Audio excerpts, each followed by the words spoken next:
Hey guys, कैसे हो आप लोग? Welcome to the Nirvana academy. I hope you are doing quite well and you आप सभी लोग सेफ हो। सो हियर वी आर और ये 10 मिनट का टॉपिक रहेगा। We will be covering India's defence since 1947 और जो भी आज तक डेवलपमेंट हुआ है इसमें और जितने भी इंपॉर्टेंट एस्पेक्ट हैं वो सब कवर करेंगे। लेकिन हो सकता है वीडियो में एक में ना हो पाए तो हम 2 या 3 वीडियो के लिए जा सकते हैं, लेकिन हर एक वीडियो की लेंथ जो है 10 मिनट की ही मैं रखूँगा। ठीक है, स्टार्ट करते हैं। सो इंडिया का defence. So this is the structure of ministry of defence. आपको पता है कि we elect our prime minister और वे कैबिनेट डिज़ाइन करता है। और कैबिनेट में अलग अलग मिनिस्टर्स होते हैं, तो उसमें एक मिनिस्टर होता है जिसको डिफेंस का काम दिया जाता है। तो करंटली जो मिनिस्टर है डिफेंस के उनका नाम है राजनाथ सिंह और जो मिनिस्टर ऑफ स्टेट है उनका नाम है Subhash भरमे।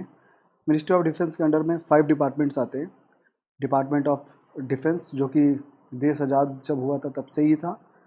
Department of ex serviceman welfare ये 2004 में बनाया गया था। डिपार्टमेंट ऑफ डिफेंस प्रोडक्शन 2004 में इसका रीनेम किया गया था। पहले ये 2 डिपार्टमेंट से उनको मर्ज करके बनाया गया था, उनके बारे में भी मैं देखेंगे। And department of defence research and development DRDO जो इसका पार्ट है, आपने सुना ही होगा इसके बारे में, 1980 से है। और डिपार्टमेंट ऑफ मिलिट्री अफेयर्स ये हाल ही में बनाया गया है। इसके जो हेड हैं इसके वो chief of defence staff CDS जो बिपिन रावत है वो इस समय इसके हेड हैं। तो अभी हम डिपार्टमेंट्स के बारे में देखते हैं कि हर एक डिपार्टमेंट का काम क्या है। सो जो डिपार्टमेंट ऑफ डिफेंस जो है इसका काम है, जो तीनों या 4 अपनी सर्विसेज हैं। आर्मी एक सर्विस है, air force, navy and coastal guard. आपको कुछ बहुत लोगों को नहीं पता होगा, कोस्टल गार्ड जो है वो मिनिस्ट्री ऑफ डिफेंस में आती है। बाकी जो पैरामिलिट्री फोर्सेज हैं जैसे कि आपकी CAPF, BSF, CISF और भी जो फोर्सेज है वो आती है आपकी मिनिस्ट्री ऑफ होम में। तो ये अंतर है, आप पॉइंट याद रखिएगा। और ministry of defence, department of defence में बेसिक जितनी भी सर्विसेज है उनको उनके ऑपरेशन से रिलेटेड सारी चीज़ रहती है। कैसे ऑपरेट करना है, कौन सेक्रेटरी रहेगा इसका, कैसे उनको कोऑर्डिनेट करना है, ऑल दैट। सेकेंड है डिपार्टमेंट ऑफ डिफेंस प्रोडक्शन। इसका क्या काम है? ये deals with matter pertaining to defence production, indigenisation of imported stores, equipment and spares, planning and protocol of departmental production units of the ordnance factory board, defence public sector undertaking. बहुत लंबा है, short में इसका मतलब है जितना भी India के अंडर में डिफेंस से रिलेटेड चीज़ें जो प्रोड्यूस होती हैं वो ये देखता है। जैसे हिंदुस्तान एरोनॉटिकल लिमिटेड है, उसका ऑपरेशन इसके अंडर में आता है। भारत इलेक्ट्रॉनिक्स लिमिटेड है, इसका भी इसके अंदर आता है। और एक फेमस शिप बनाती है इंडिया में, माजगांव डॉक लिमिटेड करके, जितना भी शिप यार्ड से रिलेटेड चीज़ है वो यहाँ पे होती है। जितना भी डिफेंस से रिलेटेड प्रोडक्शन का काम है ये सारा का सारा डिपार्टमेंट ऑफ डिफेंस प्रोडक्शन के नाम पे आता था। और इससे एक बहुत इंपॉर्टेंट चीज़ है, पहले क्या था 1962 में इसको डिपार्टमेंट ऑफ डिफेंस प्रोडक्शन बनाया गया था 1962 में, आफ्टर चाइना वॉर। हम लोग वो वॉर बहुत बुरी तरह से हारे थे। तो उसके बाद ये था कि we need a homo indigenous something जो हमारे लिए खुद हम लोग प्रोड्यूस कर पाएँ। तो उस समय डिपार्टमेंट को सेटअप किया गया था। और 1965 में एक department of defence supplies setup किया गया था। उसका काम था जितना भी रॉ मटेरियल है वो लाना। 2004 में इसको मर्ज कर दिया गया, उसका एक ही नाम रख दिया गया, डिपार्टमेंट ऑफ डिफेंस प्रोडक्शन। तो इसी की मैं बात कर रहा था उस समय। उसके बाद है हमारा डिपार्टमेंट ऑफ DRDO। आपको पता है जितने भी साइंटिफिक नया डेवलपमेंट होने हैं, आगे का क्या होना चाहिए, कौन सा ड्रोन होना चाहिए, किस तरीके का क्या होना चाहिए, वो इस पर्टिकुलर डिपार्टमेंट में आता है। Then we have department of ex service welfare commission. जितने भी अब रिटायरी हैं, जो लोग रिटायर हो गए हैं और उनकी पेंशन से रिलेटेड अगर उनको कोई तबीयत ख़राब है, उनके हॉस्पिटल्स कौन से होने चाहिए, बाकी फैसिलिटीज़ के लिए department of ex service welfare commission है। और ये डिपार्टमेंट भी हर डिपार्टमेंट एक सेक्रेटरी हेड करेगा और वो सारी की सारी रिपोर्ट अपनी मिनिस्टर ऑफ स्टेट को देता है। मिनिस्टर ऑफ स्टेट कौन है इस समय? जिनका नाम सुभाष भरमे है। और मिनिस्टर ऑफ स्टेट रिपोर्ट पास करते हैं राजनाथ सिंह को, जो कि मिनिस्टर ऑफ डिफेंस है। और फिर ये रिपोर्ट रखी जाती है कैबिनेट में और कैबिनेट इस रिपोर्ट को रखता है पार्लियामेंट के सामने और फिर डिस्कशन होता है। ये पूरा प्रोसीजर है पार्लियामेंट्री डेमोक्रेसी का।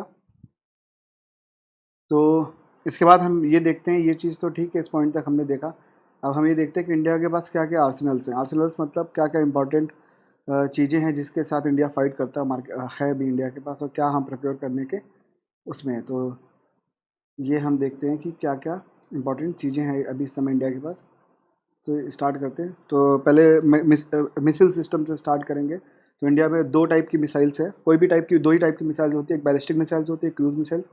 बैलिस्टिक का काम होता है आपने एक बार उसको लॉन्च कर दिया, वो सीधे जाके टारगेट पे हिट करेगी, एक पर्टिकुलर फिक्स पाथ होता है उस पर हो जाती है। क्रूज मिसाइल्स थोड़े अलग तरीके से वर्क करती है। क्रूज मिसाइल्स टारगेट पे ऑटोमेटिकली लॉक होती है, टारगेट अगर मूव भी करता है तो अपने आप वो खुद को मिसाइल्स नेविगेट कर सकती है। बैलिस्टिक मिसाइल्स में आपके पास पृथ्वी है इंडिया के पास, और भी मिसाइल्स हैं जो अभी हम देखेंगे। क्रूज में बहुत फेमस ब्रह्मोस है इंडिया के पास, जो हम देखेंगे। और ठीक है, स्टार्ट करते हैं। फॉलोज बैलिस्टिक का बेसिक सा फंक्शनैलिटी वही है कि एक फिक्स पाथ है उसको टारगेट करती है, और एक स्पीड रहती है, उस हिसाब से ही ये मूव करेगी टारगेट की तरफ। और इट इज़ जो क्रूज मिसाइल्स होती है, it is a guided missile that remains in the atmosphere and flies the major portion of its flight path at approximately constant speed. Cruise पता है आपको, ब्रह्मोस है इंडिया के पास one of the best missile that we have right now. So इसमें जो ballistic में target pre defined होता है, और जो क्रूज मिसाइल्स होता है टारगेट कैन बी मोबाइल। अभी इधर है, कभी चेंज हो रहा है तो इस हिसाब से अपने आप को ये टारगेट को रीसेट कर लेती है। जो मोस्ट इंपॉर्टेंट थिंग है कि जो इंपॉर्टेंट थिंग है, जो बैलिस्टिक मिसाइल्स होती है बहुत हाई एल्टीट्यूड पे हो रहती है, इसलिए इनको टारगेट करना बहुत ईजी होता है। जबकि जो क्रूज मिसाइल्स होती हैं वो काफ़ी लो एल्टीट्यूड पे जाती है, जैसे 30-40 किलोमीटर या 20 से 15 किलोमीटर के बीच हाइट पे उड़ती हैं। तो इनको डिफ़िकल्ट होता है इतनी लो हाइट पे इनको रडार पे कर पाना डिटेक्ट, ठीक है। और आपको पता होगा जो मिसाइल्स की स्पीड नापी जाती है मैक में। मैक क्या होता है, जो भी ऑब्जेक्ट की स्पीड है, अगर आप उसको डिवाइड करेंगे स्पीड ऑफ साउंड से, तो आपके पास मैक की स्पीड आएगी। तो इंडिया के पास इस समय हाइपरसोनिक वेलोसिटी तक की मिसाइल्स है। सुपरसोनिक क्या होता है, जो 1 से 5 मैक तक हो, 5 से 10 होता है उसको हाइपरसोनिक कहते हैं, और 10 से 20 जो होता है उसको हाइपर वेलोसिटी फ्लो कहते हैं। ये बेसिक चीज़ें आप इसमें देख सकते हैं। अगली चीज़ पे हम मूव करते हैं, कितने टाइप की मिसाइल्स को हम आगे जाके क्लासीफाई करें तो 6 टाइप से हम मिसाइल्स को क्लासीफाई कर सकते हैं उनके टाइप के हिसाब से, कि क्रूज़ है कि बैलिस्टिक मिसाइल है। लॉन्च के हिसाब से कि कैसे आप लॉन्च कर रहे हो, सरफेस टू सरफेस है, सरफेस टू एयर है, सरफेस टू सी है, air to air and all that. उसके हिसाब से आप इसको लॉन्च मोड के हिसाब से। वॉरहेड का मतलब कन्वेंशनल है, मतलब नॉर्मल बॉम्ब्स लेके जा रही है, या फिर स्ट्रेटेजिक वॉरहेड है, जैसे कि जो न्यूक्लियर और रेडियो एक्टिव मटेरियल लेके जाती है, जो न्यूक्लियर बॉम्ब लेके जाती है। गाइडेंस के हिसाब से भी आप कर सकते हो कि जीपीएस गाइडेंस है, कि लेज़र गाइडेंस है, बीम राइडर गाइडेंस है, इनर्शियल गाइडेंस है, या टेरेस्ट्रियल गाइडेंस है। जब आप देख सकते हैं एक बार, रेंज के हिसाब से कर सकते हो, शॉर्ट रेंज है, मीडियम रेंज है, या इंटरमीडिएट रेंज है, या फिर इंटर कॉन्टिनेंटल रेंज है। इंटर कॉन्टिनेंटल रेंज का मतलब होता है जो भी चीज़ लगभग हम 5000 के ऊपर रहता है उसको हम इंटर कॉन्टिनेंटल मिसाइल कहते हैं। प्रोपल्सन के हिसाब से आप कर सकते हो कि इसमें जो फ्यूल यूज़ हो रहा है, फ्यूल कौन सा यूज़ हो रहा है, सॉलिड प्रोपल्सन यूज़ हो रहा है कि लिक्विड प्रोपल्सन हो रहा है। अब तो हमारे पास हाइब्रिड भी आ गए, रैमजेट है जो फ्यूल यूज़ होता है, या स्क्रैमजेट है, या क्रायोजेनेटिक है। ये सब लेटेस्ट न्यू जनरेशन के फ्यूल्स है जो हम यूज़ होते हैं, हाइब्रिड है, मल्टीपल इसमें फ्यूल्स मिक्स होते हैं, और इनका जो कैलोरीफिक वैल्यू होता है बहुत ज़्यादा हाई होता है। अब हम आगे चलेंगे तो आप देख सकते हैं इंडिया के पास इस समय क्या क्या। इंडिया के पास पृथ्वी है जो सरफेस टू सरफेस है, 150 किलोमीटर इसकी मारक क्षमता है। पृथ्वी 2 है, पृथ्वी 3 है। धनुष है हमारे पास जो सी टू सरफेस के लिए है। आकाश है, सरफेस टू एयर। त्रिशूल है, सरफेस टू एयर। ये सब मिसाइल्स आप देख सकते हैं इसमें, लेकिन इन सब में ये सारी शॉर्ट रेंज है। SRBM का मतलब है शॉर्ट रेंज बैलिस्टिक मिसाइल्स। धनुष हमारी नेवी के पास है, तो नेवल वेरिएंट ऑफ पृथ्वी 3 है। मतलब आप जैसे हम नॉर्मली लॉन्च करते हैं ज़मीन से मिसाइल को, वैसे ही अगर आप किसी शिप से लॉन्च करते हैं तो उसको नेवल वेरिएंट बोलते हैं। तो धनुष जो है वो पृथ्वी का ही एक नेवल वेरिएंट है कि आप उसको शिप से भी उस मिसाइल को लॉन्च कर सकते हैं। अस्त्रा है हमारे पास, माइका है, नाग है, ब्रह्मोस है, निर्भय है जो कि सुपरसोनिक क्रूज मिसाइल्स है। लेकिन इसमें जो सबसे इंपॉर्टेंट है हमारे पास वो है अग्नि। अग्नि 4 अभी हाल ही में बनाई गई है। ये इंटर रेंज बैलिस्टिक मिसाइल है, सरफेस टू सरफेस से 4000 किलोमीटर तक मार सकती है। इनफैक्ट अग्नि 5 भी डेवलप हो चुकी है, जो कि इंडिया की पहली इंटर कॉन्टिनेंटल बैलिस्टिक मिसाइल्स है। मतलब ये 5000 से 10,000 किलोमीटर तक जा सकती है, और एक न्यूक्लियर कैरी कर सकती है, जो कि ये बहुत ही इंपॉर्टेंट है। चाइना है यहाँ पे, और रशिया है एशिया में जिसके पास ये मिसाइल सिस्टम है। उसके बाद इंडिया थर्ड कंट्री है एशिया में जो ये चीज़ डेवलप करने में कर पाया अभी। और उसके बाद हम मूव करते हैं। ये सब तो ठीक है, अभी एक हाल में मिसाइल डेवलप हो रही है इंडिया, जिसका सूर्य डिज़ाइन करने की कोशिश कर रहा है, जो कि 16,000 किलोमीटर तक मार सकती है। और ये भी इंटर कॉन्टिनेंटल बैलिस्टिक मिसाइल है, 3 स्टेज में वर्क करती है। बहुत डिटेल में नहीं, लेकिन आपको ये पता होना चाहिए एक बार कि इंडिया के पास इस समय कौन कौन से आर्सेनल्स हैं। इंडिया के पास बराक 8 है जो हमने कि इजराइल से लिया हुआ है, और ये हमारा एक डिफेंस सिस्टम है। और आपके पास हमारे पास डिफेंस कैसे वर्क करता है, तो बेसिकली 2 लेयर का डिफेंस। इसमें बाकी आप मिसाइल्स के बारे में भी देख सकते हैं, इनको भी देखना है। 2 लेयर्स का डिफेंस सिस्टम होता है, जिस पे हम अभी आगे आएंगे। इंडिया ने हाल में ही कुछ साल पहले एक प्रोग्राम चलाया था, integrated guided missile development programme.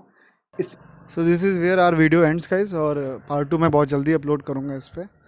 और मैं ये भी देखता हूँ कि रिस्पांस कैसा आता है, बिकॉज एक एक वीडियो बनाने में बहुत मेहनत लगती है। कोई डेली वीडियोस नहीं होते कि आपने कहीं से 4 क्वेश्चंस उठाए और बना के स्टार्ट कर दिया। ये इन्फॉर्मेशन वाले वीडियोस बनाने में काफ़ी टाइम लगती है। तो लेट्स सी कैसा रिस्पांस आता है, उसके बाद ही मैं इस पर आगे चीज़ें ऐड करूँगा। ठीक है, बाय।